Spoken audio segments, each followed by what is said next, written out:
Utah's finest heavy metal band, Visigoth. How are you doing, my lovely? I've got Jake in front of me. You alright? Yeah, I'm doing great. How are you? I'm worried about your voice now. You've made me worry that this... Oh, no, don't be. I just, you have to take care of your voice before the gig, yeah, you know, so... Yeah, that's why I'm worried. Yeah, no, there's nothing to worry about. I just, I don't talk loud, and I don't... Really low. Yeah, try not to yell, try not to talk too much, try not to, I don't drink before shows, I don't, take care of yourself, that's it. Yeah, for sure. Now, this is 2 days in, you kicked off in Berlin, you're out with Witcher and Resistance. How's that going so far? I know it's early days. How's it been? We're only 2 gigs in, and both of them were great. Yeah, fantastic. It's been a lot of fun, and we're really good friends with the Witcher guys, so it's been a blast off stage too. So, yeah. Amazing. I can see mayhem. There's lots of empty beers already. What time did you load in today? Oh, well, unfortunately, none of those empty beers are my doing, but I think we loaded in like 4. Yeah. So we've been here for a while. Oh, good times. We're in something called the Winston Churchill Bar, which is really weirding me out, I have to say. It's quite strange. But, this is your backstage area. Yeah, we're actually being overseen by a portrait of Mr. Churchill. It's hanging on the wall. Yeah. Now, taking it back to the beginning, what was the first album that you heard that made you want to become a musician? For me, that would have been Aqualung by Jethro Tull. It was because it was the first rock and roll concert I ever saw live. I started playing the flute when I was in elementary school, and my father, as soon as I brought a flute home, he's like, "I have just the thing for you," and he took me to a Jethro Tull concert a couple weeks later, and first time I'd seen rock music performed live, it blew my mind, and that was it. I was like, that's what I want to do.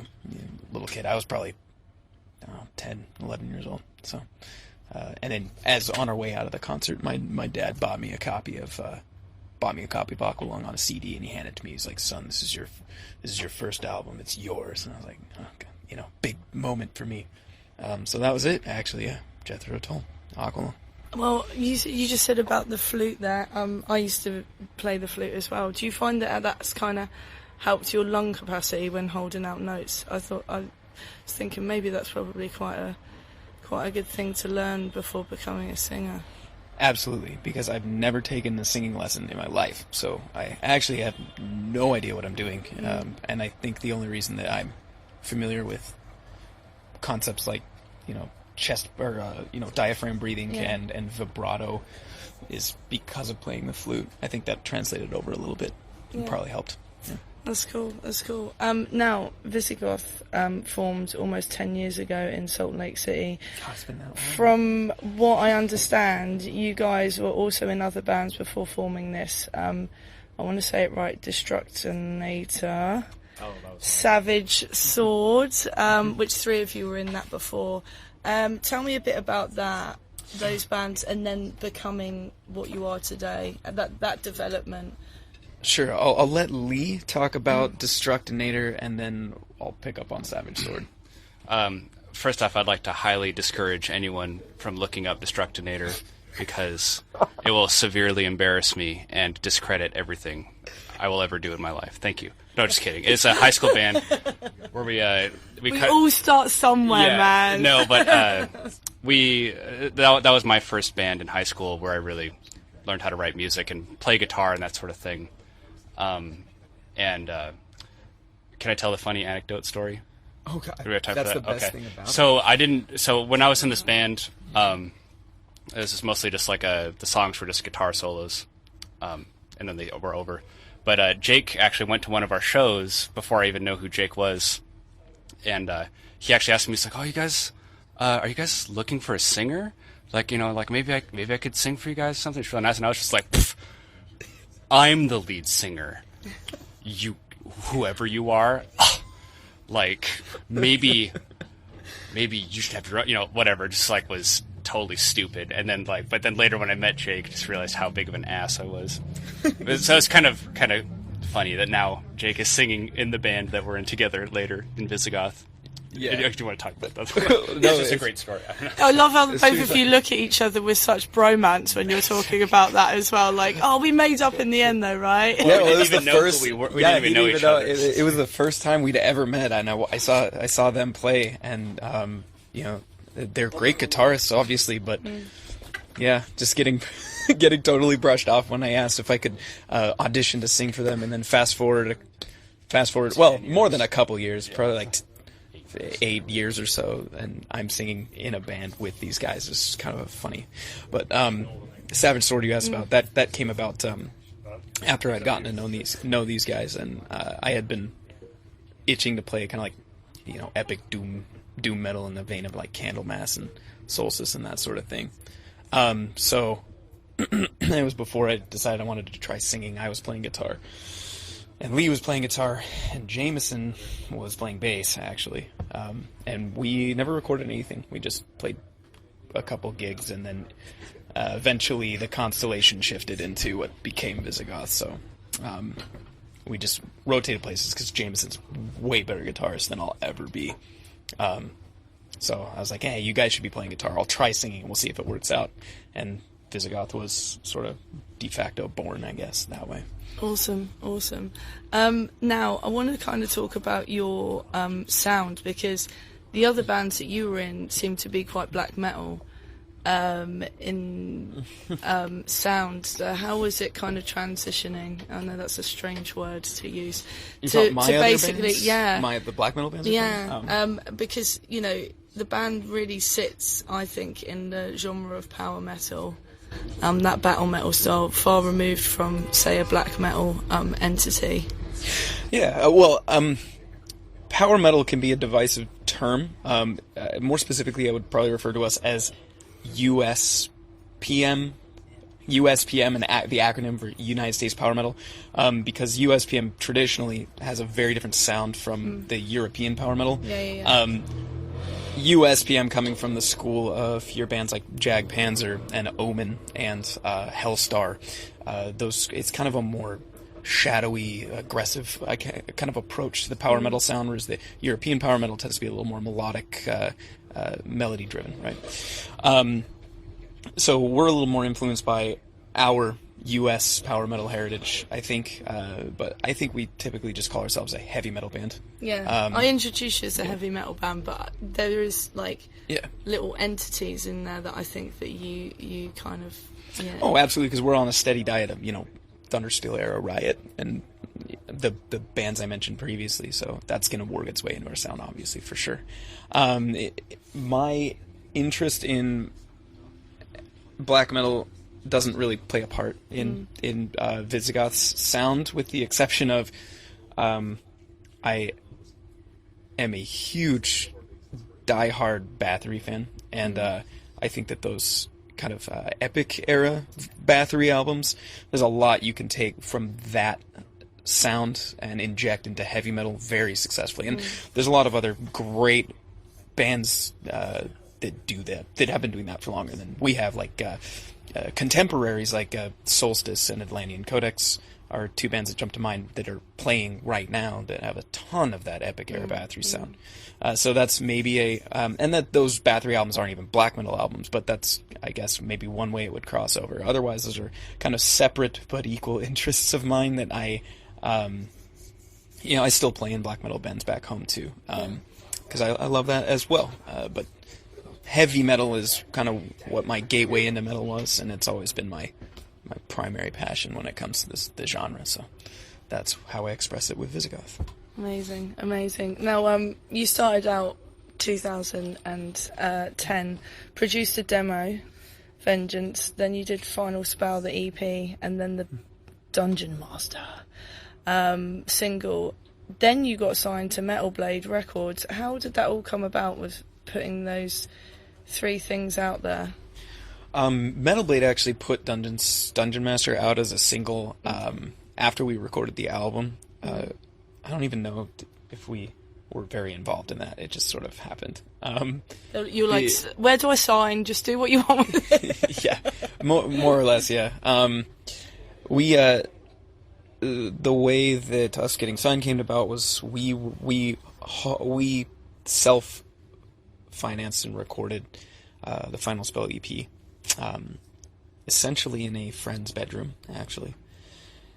And we put it online and let it kind of create its own buzz, I guess, in whatever fashion that happened. But a man, Mike Pendick, Swords and Chains Records, was the first one to express interest in recording it, or releasing a physical copy of the Final Spell EP, which he then B-sided it with this really horrible home demo we made that's still available on the internet called Vengeance. After he released that tape, it came into the possession of Merton, who runs Sarlacc Productions in Ireland. So Sarlacc and Cruz del Sur Records joint released Final Spell as a final EP, which we were really excited about. And because of that, Alan Averill, the singer of Primordial, who is on Metal Blade, heard it, liked it, and reached out to us asking if we'd like to work with Metal Blade, which was really cool for us because... Well, also because they're primarily they're California-based as well, so it works out pretty well for, being in this same kind of... Very close. I know Utah's not that far, but Yeah, well, and they also have an office in Germany, which is where we spend most of our time these days. So it worked out nicely. And having Alan from Primordial be the guy reaching out to us was a big dork moment for me because Primordial's been a band I've been listening to since I was a high school kid. So that was pretty cool. Yeah, I bet it was. Now you released. 5 years after forming the band, you did release the Revenant. Yeah, okay, King. Getting that test pressing. You did say before about getting something down and putting that single out, but actually getting the album, the artwork's there. You finally got this album. Alan's been involved in it. You've got it in your hands. How was that feeling? Did you kind of listen to it all together, or was it something that you did as a band or with your parents? How was... It's always a complicated feeling, I think, releasing a record, because there's on one side of the coin, you're proud to have created this finished product and you're excited, and also there's a lot of relief because recording a record is typically, or at least in my experience, a pretty stressful process. And you've been working on these songs for so long, and so you put it out, and you have the relief, the excitement, and the pride that you want to take in it. But then there's also or at least for me, for my personality type, then I have all I hear is what I didn't like about the record, or things I would have changed, or things I regret doing or not doing on the album. And so... it being our first album too, there's no expectations, so it's a completely different emotional ride from releasing a follow-up album, which has a completely different set of expectations. Yeah. Right? I was going to ask you about your follow-up, The Conqueror's Oath, only because it was really successful for you guys, and like you said, from the first album, what you didn't want to do for the second album, or ideas that you came out of the last studio time, then to do the second release through Metal Blades? So we used the same studio that we did the Revenant King in, and we have a guy, a friend of ours, Andy Patterson in Salt Lake City, that he's the person we know from the music scene that has his own studio, and we already worked with him before. And in Salt Lake City is not necessarily the biggest music production town known to the world. Right, so there's not many places to do it, but we had a bunch of things we wanted to try differently for the second record, so we tried a different kind of amplifier, and then we tried a different kind of mixing, and our approach to the second record was mostly to try and get it to be to fit in within the 12-inch vinyl format, and more concise songs, and a clearer mix, and what ended up happening that was good about the record, I felt, was from learning what we did with the first record, we were able to make the vocals sound clearer and bigger than even the first record, capture that epic sound, and we tried to make the guitars clearer as well, and they came through differently, and through the whole process we learned even more things, it's like, okay, well, now the next time we need to do this different. It's kind of, Visigoth is a very very DIY production scenario. We don't have a producer in there being like, well, you got to do this and you got to do that. It's more like we're learning how to do it better ourselves, what we want to do each time we go in there. I think that's part of, musicians, and, like you said really early on in the interview about, like, the first band you're in to where you are today. It's just like a learning curve, and, you just, the only way is up, as they say, through. And for you, like, vocally, were you in a place where you wanted to try different things, different styles compared to, because, like, it sounds like you were the one that beat yourself up the most about the first album. Always. I'm always that guy in the band. I definitely was more comfortable with my own vocal physiology when recording the second album, because like I've mentioned before, I've never taken a singing lesson, which I should probably do at some point. You're doing all right so far, so it's all good. Well, yeah, but there's always stuff you can do to improve, right? I was just more comfortable with how to sing and what my voice does best and what its strengths and weaknesses are. So I was able to avoid some things that I did on the first record that my voice wasn't very good at, and that wasn't really comfortable to do live. Yeah, that's what I was going to say. Was it through doing it live that you kind of felt that was Yeah, and just a couple years of experience and does a lot. And technique wise, no, I didn't really try anything new other than I really wanted to focus on getting a bigger I put a stronger focus on doing vocal harmonies in more spots, because I think I wanted to do that on the first record. We were focused on so many other things that it didn't end up coming together as prominently as I probably wanted it to. So that was my big focus on Conqueror's Oath, and that particular aspect of it, I think, ended up being pretty successful. Some of the big vocal harmony parts and the kind of group vocal parts and stuff. So Friday saw you release something very new, Bells of Awakening, which features the tracks Fireseeker and Abyss Walker. So third time in the studio now. How was that, putting that together? Technically fourth time in the studio, if we're counting the we did a cover of an Exciter song on an Exciter cover compilation. Yeah. So, but I'll let Lee speak to how he felt about that process for sure. As a guitarist in Visigoth, and like I said before about the DIY, like kind of the learning new things each time we went in, I was very satisfied with our experience recording these two songs, because we had a different approach to our just production of the guitars after they were recorded. We added a little reverb to them, and it started to sound more like the.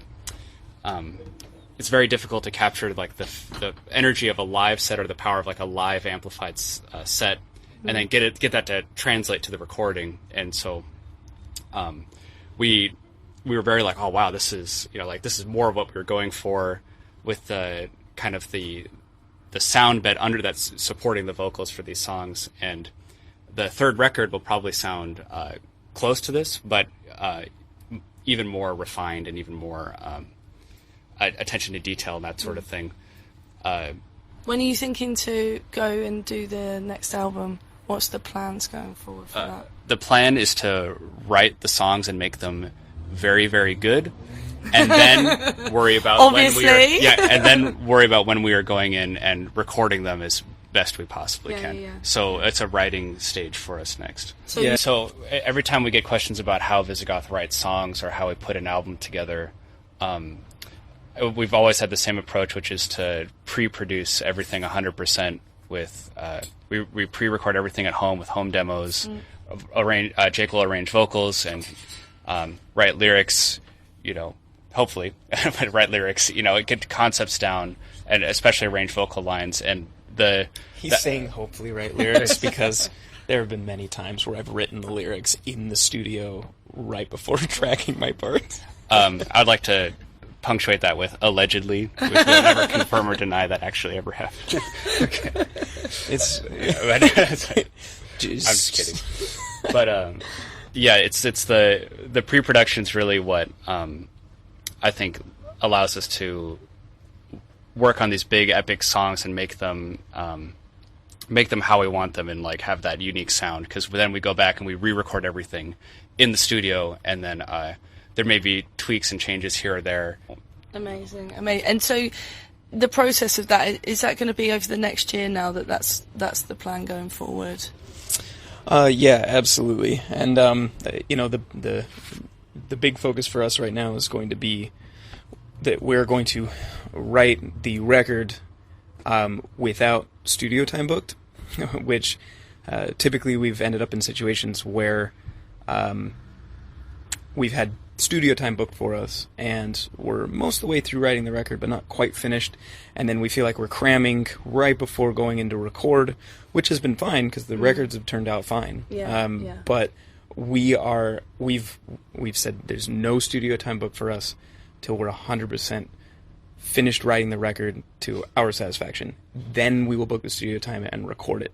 You're back in the studio. I've got one final question for you. Desert Island, one album. You're allowed to take. No comps, no greatest hits. One album, what would you take and why? It's the Brutal Brunch, after all, come on. Oh my god. Yeah. You could see the tumbleweeds in there, it's amazing. How do you even answer that question? For me, it would probably be like I'll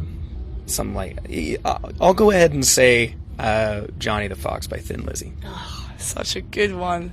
Such a good one. Yeah, I probably couldn't come up with an answer in time before they ship me to the island, so I might end up with like, I don't know, like choose like a Queen album or something like that, like It's a Kind of Magic. I don't know. I like that album a lot. But then I'll be like, wait, why did I just decide that? And then it'd be too late. Yeah, because the second I give my answer, then my heart goes, but what about Manila Road? Right. But what about Iron Maiden? What about Judas Priest? I don't. It's like, how can you really answer that song? I'm just gonna stick with Lizzie and call it.